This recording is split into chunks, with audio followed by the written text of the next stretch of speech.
மே 11 பார்த்தீங்கன்னா, ஒரே நேர்கோட்டில இருக்கக்கூடிய 3 நரசிம்மர் அதுதான் ஒன் டே டூர் நம்ம போக போகிறோம். மே 11 ரொம்ப ஸ்பெஷல். ஏன்னா, அன்னைக்கு தான் சுவாதி நட்சத்திரம். நரசிம்மர் அவதாரம் புரிந்த அந்த நட்சத்திரத்தில அவரை வழிபட போகிறோம்.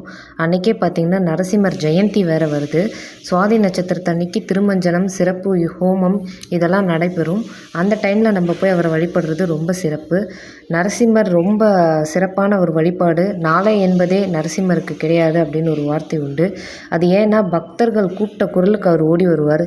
பிரகலாதர் கூப்பிட்ட உடனே அவர் தூணில் இருந்து வந்து ஹிரண்யனை வதம் பண்ண கதை நம்ம எல்லாருக்குமே தெரியும். இந்த ஒரே நேர்கோட்டில் இருக்க 3 நரசிம்மர்கள் ரொம்ப சிறப்பு. ஏன்னா இது சப்த ரிஷிகள் வழிபட்ட இடம். இது 3மே ஆற்றங்கரை ஓரங்களை ஒட்டி இருக்கிறது. இதில் ஃபஸ்ட்டு சிங்கிரிகுடி பார்த்தா ரொம்ப சிறப்பு. ஏன்னா அதில் மடியில் வச்சு ஹிரண்யனை வதம் பண்ணுற மாதிரி இருப்பார். அடுத்து பூவரசங்குப்பமில் மடியில் தாயார் அமர வச்சுருப்பாங்க. தாயார் நரசிம்மர் ஒரு கண்ணை தாயாரும் மற்றொரு கண் பக்தர்களை பார்க்குற மாதிரி இருப்பார். பரிக்கல்ல தாயாரோட சாந்த சுரூபமாக இருப்பார்.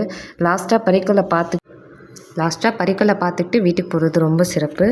இந்த 3 நேர்கோட்டு நரசிம்மர் ஒரே நாளில் தரிசனம் பண்ணுறதுனால என்னென்னா, பயங்கள் நீங்கும், நோய்கள் விலகும், கடன் பிரச்சனை தீரும், எதிரிகளோட தொல்லைகளே இருக்காது, முற்பிறவியோட கடன்களும் தீரும், முன்னோர்கள் செய்த பாவங்கள் சாபங்கள் எல்லாமே நம்ம அதுலேருந்து வெளிப்படலாம். பதவி தடைகள் நீங்கும், வழக்கு நமக்கு சாதகமாக முடியும், கல்வி செல்வம் இதிலெல்லாம் சிறந்து விளங்கலாம். இந்த 3 நேர்கோட்டு நரசிம்மர்களை நம்ம பிரதோஷ நேரம் 4லேருந்து 6 அவர் அவதாரம் புரிந்த நேரத்தில் வழிபடுறது ரொம்ப சிறப்பு. அந்த பாக்கியமும் நம்மளுக்கு இந்த ஒரு நாள் டூரில் கிடைக்க போகுது.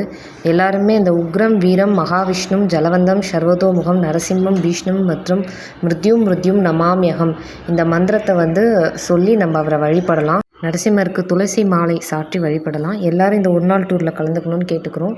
கோயம்பேடு, அசோக் பில்லர், வடபழனி, சைதாப்பேட்டை, அதுக்கப்புறமா ரூட் வழியாக நம்ம போக போகிறோம். ஆல்ரெடி புக்கிங் போயிட்டு இருக்குது. 1800 rupees இதோட ஃபேர்.